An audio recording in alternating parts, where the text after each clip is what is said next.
Hi friends, welcome to our channel Chinnu Chayan 1510. ఈ వీడియోలో Rayalaseema special శనక్కాయల పొడి ఎలా చేసుకోవాలో చూపిస్తున్నాను, చూసేయండి. అదేనండి పల్లీల పొడి.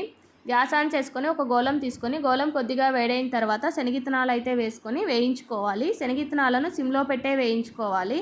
హైలో పెట్టామనుకోండి పైన పొట్టేమో నల్లగా అవుతుంది, లోపల శనగిత్తనాలు అనేవి వేగవు. శనగిత్తనాలు వేగడానికి ఒక 10 నుంచి 15 నిమిషాల టైం అయితే పడుతుంది. వీడియోలో చూపించిన విధంగా శనగిత్తనాలను బాగా వేయించుకోవాలి. ఈ విధంగా వేగిన తర్వాత గ్యాస్ ఆఫ్ చేసుకొని కొద్దిగా చల్లారిన తర్వాత అయితే షార్ట్లోకి తీసుకుంటున్నాను.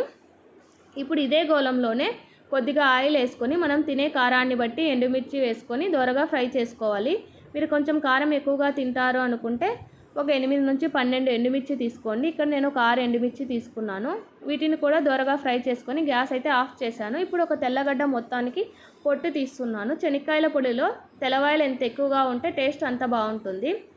ఈ లోపు అయితే శనగిత్తనాలు చల్లారిపోయాయి. ఇప్పుడు శనగిత్తనాలకైతే పొట్టు తీస్తున్నాను.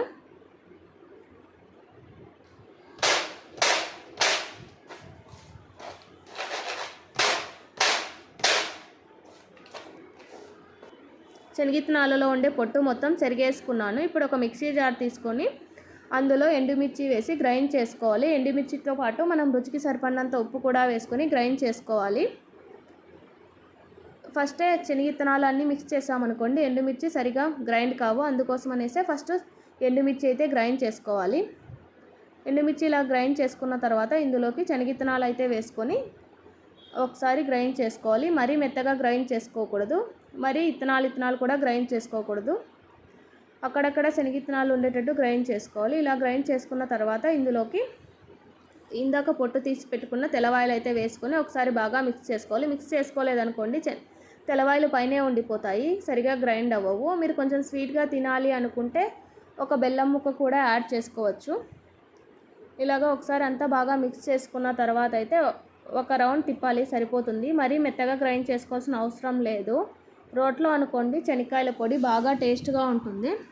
చూడండి ఫైనల్గా శనక్కాయల పొడి అయితే గ్రైండ్ అయిపోయింది కదా. ఇప్పుడు ఒకసారి బాగా మిక్స్ చేసుకొని ఒక 2 మినిట్స్ ఉన్న తర్వాత అయితే ఏదైనా ఒక బాక్స్లోకి అయితే తీసేసుకోవాలి.